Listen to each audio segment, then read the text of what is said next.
Through 2 playoff games, I've been so impressed with Alperen Sengun. In his first playoff series, he has produced at an elite level versus a 7th seed that really isn't one. The Warriors with Jimmy Butler have statistically been one of the best defenses in the league, one of the best teams in the league. It's not like he's going up against a mediocre playoff team. He's going up against a Defensive Player of the Year candidate, Draymond Green, as well. In Game 1, he shot 61% from the field, scored 26 points, and out of their key players, he was the only one that showed up. And he wasn't fazed by the added pressure of the NBA playoffs. Then yesterday, he wasn't as efficient, 40% from the field, but he didn't let that affect his impact. He had 16 rebounds, including 6 offensive rebounds. He dished out 7 dimes as well. He found a way to make an impact despite him missing shots that he should make. Per PivotFade.com, in 73 minutes,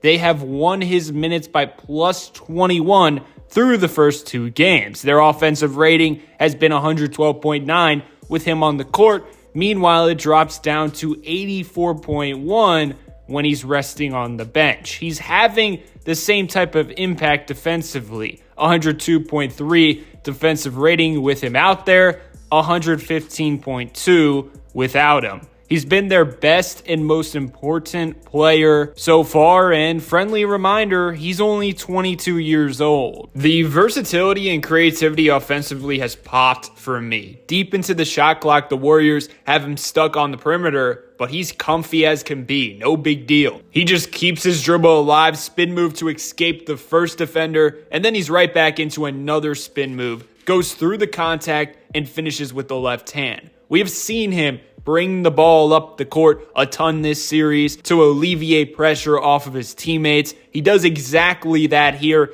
and look at how uncomfortable Quinton Post looks. He doesn't want to guard that high up. Sengun picks up speed, and after that initial bump, it was over. Just way too quick for his opponent. He's stretching the floor so much when he's operating that far out. They have 3 Warriors players on his side. Meanwhile, it's 3-on-2 on the weak side for the Rockets. Normally, that would be all fine and dandy. Unfortunately for Golden State, he can make this cross-court pass like it's nothing, and now it's a 3-point splash just like that. He's been so active defensively as well, constantly getting above the 3-point line to help out on defending Steph Curry. And now I want to showcase my favorite possession from him yesterday. The funny thing is, the Rockets did not score in this possession, but just notice everything he does. First, he's screening for Jaylen Green. Warriors are forced to switch. So now he can take advantage of the mismatch. Because a smaller player is on him, he draws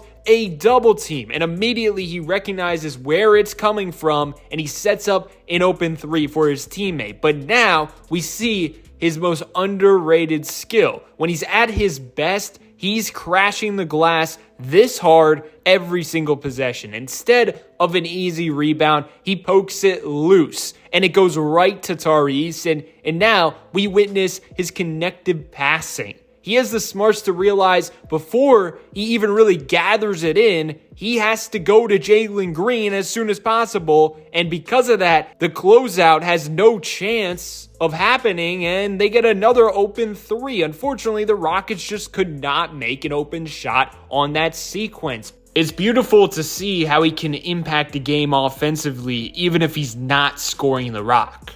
And that's a perfect possession to showcase just that. And he's naturally unselfish. I thought he did a great job yesterday recognizing that Jaylen Green had the hot hand, and because of that, he needed to feed him as much as possible. In that third quarter and second half, he was making sure to get him the rock. He was setting deadly screens for him. Here, he forces Moody around his entire body. Now Quinton Post is just all alone, and Green is just too shifty. It turns out he has 7 screen assists in the playoffs thus far. That's tied for 3rd in the playoffs, only behind Jokic and Zach Edey. Of course, he has had some issues. He's averaging 4 turnovers per game thus far. The first game, he had 5 turnovers. He has just as many turnovers as assists through 2 games. There is so much extra attention on him due to him being the biggest threat on the court for the Rockets. At times, he can let his guard down, it seems, and that's where he loses the rock in traffic or makes a lazy pass that has no chance of getting through. He improved in this category from game 1 to 2, so it's definitely something to keep an eye on. And then,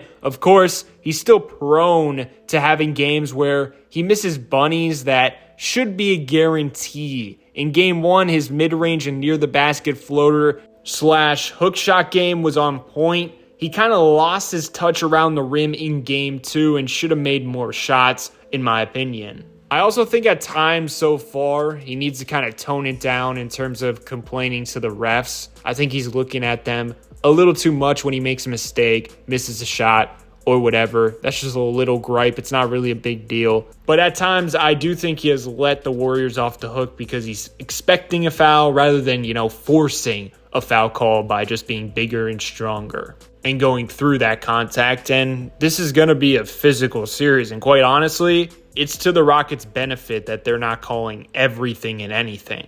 And of course, we got to take a look to see how the Steven Adams and Sengun pairing has done in the playoffs, because as you guys know, in the regular season, they won their minutes by plus 110 in 162 minutes. In the playoffs, they have played 21 minutes. They're winning their minutes by a +3. In the first game, it wasn't that great, -5 in their minutes, but also not too bad. They had a rebounding percentage of 66.7, so they were gathering in pretty much every rebound.